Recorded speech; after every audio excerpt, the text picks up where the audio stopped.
जय माता दी, जय माँ कामाख्या, जय श्री महाकाल महाराज। देव राधा ट्रस्ट सत्यवाणी चैनल से आप तंत्र रहस्य सुन रहे हैं। जैसा कि आप सब लोग जानते हो, देव राधा ट्रस्ट तंत्र, मंत्र, काला जादू, नदर दोष, चोक, मूठ, मियादी, इन सबको हटाने और काटने का काम करता रहा है और आगे भी करता रहेगा। तो बहुत से मनुष्य हमसे कहते हैं हमें तंत्र साधना करना है, तांत्रिक सिद्धि लेना है। मैं इस मामले में आपको एक चीज विशेष तौर से बता दूं कि ये कुछ चीजें मनुष्य के जन्मजात पूर्व जन्म के कर्म होते हैं। उनकी वजह से मनुष्य शमशानी काम करता है, अघोरी काम करता है, ओघड़ का काम करता है, ओझा का काम करता है, भोपे का काम करता है। यह सब उसके पूर्व जन्म के कर्मों का फल होता है। अब यदि वर्तमान में कोई तंत्र साधना करके करना चाहे तो ऐसा संभव नहीं हो सकता है, क्योंकि उसे पहले तो जमीन खरीदना पड़ेगी। कोई भी मकान बनाते हैं तो जमीन खरीदना पड़ती है, उसकी साफ सफाई कराना होती है, उसके बाद उसमें पिलर बीम वगैरह डाले जाते हैं, नींव भराई की जाती है, उसके बाद मकान खड़ा होता है। तो कोई जरूरी नहीं कि आप उस मकान को खड़ा करके आप उसमें रहने भी लग जाओ, उसका भोग भी करने लगो। तो तंत्र साधना के लिए हमारे पास बहुत से मनुष्यों के फोन आते कि साहब हमें भी तंत्र साधना सीखना है, तंत्र की सिद्धि चाहिए हमें। तो इसके लिए हमें पूर्व जन्म के अच्छे कर्म, पुण्य कर्म देखना होते हैं कि आपने पिछले जन्म में किसकी सेवा की है। क्या भैरव जी की सेवा की है, कि काली माँ की सेवा की है, कि दुर्गा माँ की है, कि सात्विक पूजन पाठ किया है, कि तामसिक पूजन पाठ किया है। पिछले जन्म में आपने किनका इष्ट बनाया था। बहुत सारी चीजें देखना होती है, कितने पुण्य कर्म है, कितने पाप कर्म है। कोई अक्षम में अपराध तो नहीं किया, अधम में अपराध तो नहीं किया हुआ है। जब तक उन पिछले जन्म के पाप कर्मों का प्रायश्चित नहीं कर लें, तब तक आप कोई भी तंत्र की सिद्धि प्राप्त नहीं कर सकते। अब चूंकि हम तंत्र साधना करते हैं, करवाते भी हैं, तो हम ये सब चीजें पहले से देखते हैं। और कोई मनुष्य बिना गुरु के वाम मार्गी साधना में प्रवेश कर जाता है, बिना आदेश शमशान साधना में चला जाता है, तो पागल हो जाता है। इसलिए हम सबसे कहते हैं भैया बिना गुरु के कोई मंत्र भी जप मत करो, क्योंकि ऐसा कहा जाता है मंत्रों की ध्वनि में, मंत्रों के स्मरण में बहुत शक्ति होती है, पावर होती है, एक चुंबकीय शक्ति होती है, जिससे बहुत सी नकारात्मक शक्तियां और तामसिक शक्तियां और सात्विक शक्तियां प्रभावित होती है। तो बिना गुरु के कोई भी तंत्रात्मक कार्य नहीं करना चाहिए, तंत्र की सिद्धि नहीं करना चाहिए, तंत्र के मंत्र का जप भी नहीं करना चाहिए। बिना आदेश शमशान में भी नहीं जाना चाहिए। यदि आप तंत्र साधना करने की सोच रहे हैं तो वह आज का यह जो वीडियो हम बना रहे हैं, ऑडियो, यह आपके लिए बहुत इंपॉर्टेंट है, क्योंकि इसमें आपके काफी कुछ जितने भी शंका कुशंका है उन सब का उत्तर आपको मिल जाएगा। हमारे पास बहुत से योग्य व्यक्ति आते हैं कि साहब मैं तंत्र साधना कर सकता हूं, नहीं कर सकता हूं, जरा बता दो। तो मैं उनसे ये कहता हूं भैया आप अपने आप से पूछो कि पहले कि क्या मैं तंत्र साधना कर सकता हूं, क्योंकि तंत्र साधना दो प्रकार की होती है। पहली साधना होती है वाम मार्गी और दूसरी होती है दक्षिण मार्गी। आज हम तंत्र का आपको ज्ञान दे रहे हैं, तो तंत्र के बारे में ये मत पूछो कि मैं तंत्र साधना कर सकता हूं कि नहीं कर सकता हूं। आज मैं उसी चीज का आपको जवाब दे रहा हूं, क्योंकि बहुत वर्षों से मेरे पास में ऐसे प्रश्न आए दिन आते रहते हैं। तो तंत्र में 2 प्रकार की साधना होती है, दक्षिण मार्गी और वाम मार्गी साधना होती है। वाम मार्गी साधना जो होती है वह असाधारण होती है, मतलब आम नागरिक, आम मनुष्य से सोच के बाहर की बात होती है। यानी परिवार वाला व्यक्ति इस वाम मार्गी साधना में नहीं जाना चाहिए। जिसको अपने को परिवार के साथ रहना हो, समाज के साथ रहना हो, ऐसे मनुष्य को वाम मार्गी साधना नहीं करनी चाहिए। असाधारण साधना होती है ये, और बहुत ही भयावह भी होती है, डरावनी होती है, परंतु ये साधना में रिजल्ट बहुत जल्दी प्राप्त हो जाता है। और इसमें प्रयत्न भी असाधारण प्रयत्न करना पड़ता है, तो इसकी प्रतिक्रिया जो होती है वह भी असाधारण होती है। अब साधारण और असाधारण में तो आपको अंतर मालूम ही है कि एक बहुत ही ज्यादा सिंपल तरीके से जो साधना की जाती है उसे साधारण साधना कहते हैं। एक असाधारण साधना जो साधना के साधारण से जस्ट विपरीत हो। तांत्रिक साधना प्रकृति में छिपी हुई शक्ति पर अधिकार करने का एक तरीका है, सीधी बात है। मतलब चूंकि हम शक्तियों के माध्यम से कार्य करवाते हैं, तो पहले हमें उस प्रकृति यानी कि जो संसार है, इस संसार में छिपी हुई बहुत सारी शक्तियां हैं, उनमें से कुछ शक्तियों पर नियंत्रण करना पड़ेगा, तब तो हम उनसे काम करवा पाएंगे। कि किसी को झाड़ फूक करना है, किसी का बुखार उतारना है, किसी का दर्द दूर करना है, किसी के प्रेत को हटाना है, किसी के जिन जिन्नात को हटाना है, चुड़ैल को हटाना है, डाकन को हटाना है, चौकी को हटाना है, मूठ को हटाना है, मियादी को हटाना है।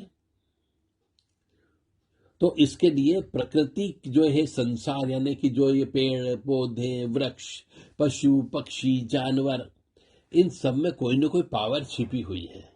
हमें उस पावर को इस्तेमाल करते आना चाहिए, उनको कंट्रोल करना है। और जब हम ये काम करते हैं, जब वो प्रकृति में छिपी शक्ति को कंट्रोल करने का प्रयास करते हैं, तो अचानक कुछ भी सडनली होता है। जो भी होता है, जो भी घटना घटित होती है, वह सब अचानक घटित होती है। और ऐसी घटना घटित होती है जिसके लिए साधना करने वाला मनुष्य यानी साधक मनुष्य कभी सोच नहीं सकता। और यदि आपने सुरक्षा कवच, रक्षा कवच, आसन कवच, आसन सिद्धि इत्यादि ये सब करके नहीं गए, तो कई बार मृत्यु भी हो जाती, नहीं तो पागल तो हो ही जाता है। इसलिए तंत्र साधना से पहले मनुष्य को गुरु के सानिध्य में रह करके कोई मंत्र प्राप्त करके गुरु के सानिध्य में उस मंत्र की पाठन पठन करें, मनन करें, जप करें, तप करें, और खुद को शारीरिक रूप से और मानसिक रूप से पहले अपने आप को स्वस्थ करें और पिछले जन्म के पाप कर्मों का नाश करें, और फिर अपने आप को शक्तिशाली बना करके फिर इस साधना में जाना चाहिए। अब जैसे एक उदाहरण देता हूं मैं, एक नहीं 3-4 उदाहरण मैं आपको देने जा रहा हूं, जिससे आपको पता लगेगा कि ये साधना जो होती तांत्रिक साधना विशेष तौर से ये कितनी खतरनाक और भयावह होती है।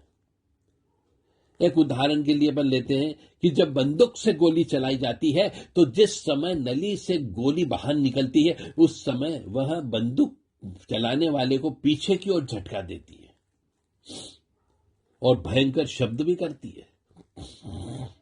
ऐसे समय पे यदि बंदूक चलाने वाला मनुष्य कमजोर हो तो झटके की आवाज से या गोली निकलने की आवाज से वह घबरा करके बेहोश भी हो सकता है। बस तंत्र इसी प्रकार का है। और दूसरे उदाहरण में हम लेके चले तो ये कह सकते हैं कि जैसे चंदन के वृक्षों के निकट सांपों का वास होता है, तो चंदन के वृक्ष को यदि प्राप्त करना है, चंदन की लकड़ी लेना है, तो आपको पहले सांपों को हटाना पड़ेगा। नहीं, जो जहरीले सांप होते हैं वो काट ले तो आपकी मृत्यु हो सकती है। यदि गुलाब के पुष्प को तोड़ना है तो उस गुलाब के पुष्प के आसपास इर्द गिर्द कांटे होते हैं, तो गुलाब के उन कांटों से भी आपको बचना पड़ेगा, तब तो पुष्प को तोड़ पाओगे। और शहद यदि आपको प्राप्त करना हो तो मधुमक्खी वहां पे रहती है, उस मधुमक्खी के डंक को आपको सहन करना पड़ेगा, तो आपको शहद मिलेगी। यदि सांप की मड़ी आपको लेना है तो उसे भयंकर जहरीले सर्प से आपको 2-2, 4-4 हाथ करना पड़ेगा। और गज मुक्ता पाने के लिए आपको मदमस्त हाथी से जूझना पड़ेगा। ठीक इसी तरह तांत्रिक साधना करने के लिए या उस दौरान उत्पन्न होने वाले खतरे के लिए व्यक्ति को मजबूत बनना पड़ता है, क्योंकि ऐसे अवसर पर डरावने भूत, प्रेत, पिशाच, देव, दानव जैसी आकृतियां दिख सकती है। दृष्टि दोष उत्पन्न होने के कारण कुछ का कुछ दिखाई भी दे सकता है। अनेकों प्रकार के शब्द हो गए, रस हो गया, रूप हो गया, गंध हो गया और स्पर्श हो गए, इन सब का अनुभव होने लगता है। और यदि साधक इस दौरान डर गया तो समझो वह मर गया।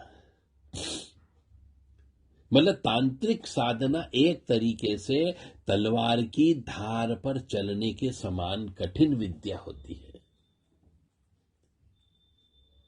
उसके लिए जो साधक मनुष्य होता है उसे पहले, सबसे पहले तो उसे पूर्व जन्म के पाप कर्मों का प्रायश्चित करना चाहिए, अन्यथा तांत्रिक साधना कभी सिद्धि नहीं मिलेगी, उल्टी नुकसान दे जाएगी आपको।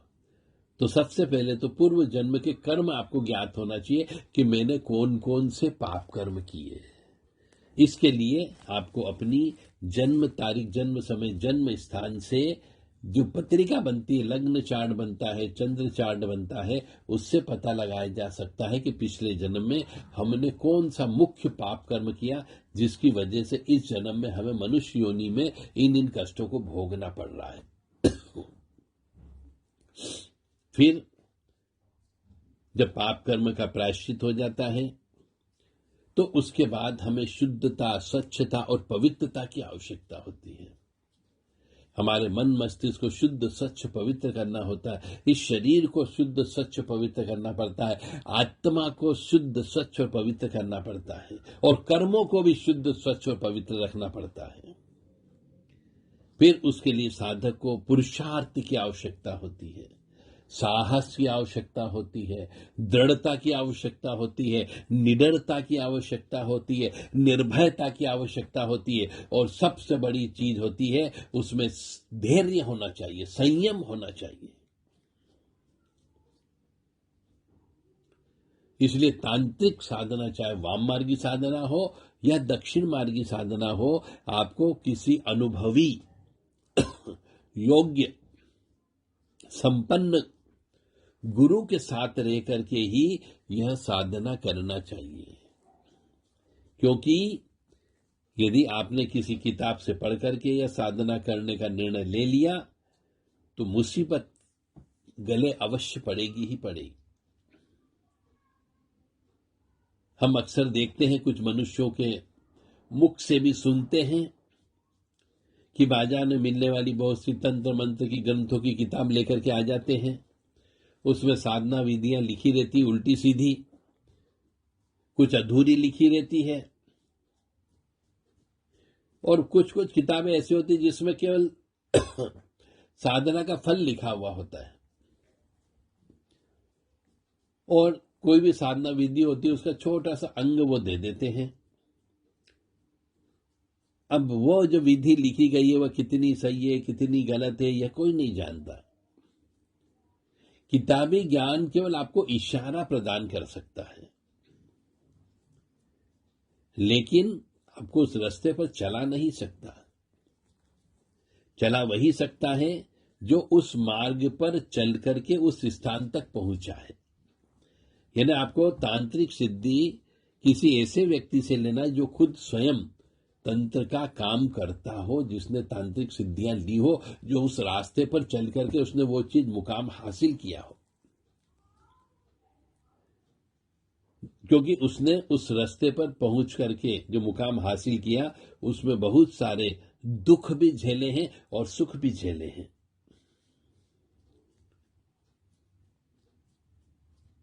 बहुत से मनुष्य किताब में लिख देते हैं, यह लेखक का अनुभव हम आपको बता रहे हैं, और वो उसमें साधना की विधियां लिख देता है।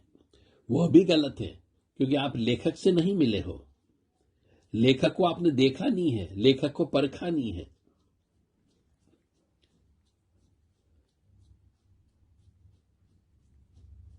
तो आपका मेरा विनम्र निवेदन है आप लोगों से कि तांत्रिक साधना करने के पहले अपनी जन्म पत्रिका अवश्य डिटेल चेक करवा लें।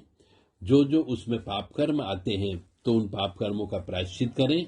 सभी पापों का प्रायश्चित करें, केवल एक पापों का प्रायश्चित करने से काम नहीं चलेगा। और कुछ पाप कर्म यदि अक्षम्य अपराध के रूप में है तो उनका बार बार प्रायश्चित कर्म करें। उसके बाद तंत्र लाइन में आना चाहिए और किसी योग्य गुरु की शरण में जाकर के उनके श्रीमुख से वो तांत्रिक मंत्र लेना चाहिए और उनके सानिध्य में रह करके ही कुछ दिन साधना भी करना चाहिए। तभी आप तांत्रिक साधना कर सकते हो, अन्यथा नहीं कर सकते हो। अब आप किसी गुरु के पास जाओगे तो गुरु के साथ में रहना पड़ेगा, गुरु के घर में रहना पड़ेगा, गुरु के आश्रम में रहना पड़ेगा। तो अब गुरु का खा करके तो गुरु ऋण आपके ऊपर चढ़ जाएगा, तो आपको गुरु महाराज को कुछ भेंट भी देना पड़ेगी। आपके रहने की व्यवस्था, खाने पीने की व्यवस्था, हवन पूजन की व्यवस्था, जप तप की व्यवस्था, ये सब कहां से बनेगी? जब आप उनको कुछ दक्षिणा भेंट करेंगे तभी दे पाएंगे।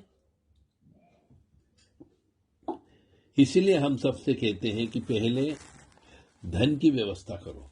धर्म के लिए भी धन की आवश्यकता होती है, साधना के लिए भी उसकी आवश्यकता होती है। तो अपनी इष्ट की आराधना अवश्य करें, गुरु के सानिध्य में लेकर के करें, तो सभी मनोकामनाएं पूर्ण हो जाती है।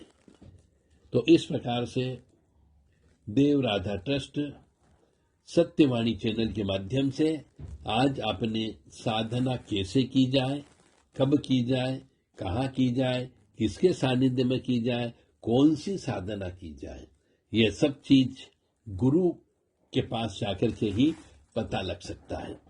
अपनी मर्जी से कोई भी तांत्रिक साधना नहीं करनी चाहिए, क्योंकि जैसे मैंने उदाहरण दिया है कि यदि आपको गुलाब का पुष्प लेना है तो आपको कांटे तो झेलना पड़ेंगे, कांटों से बचना पड़ेगा।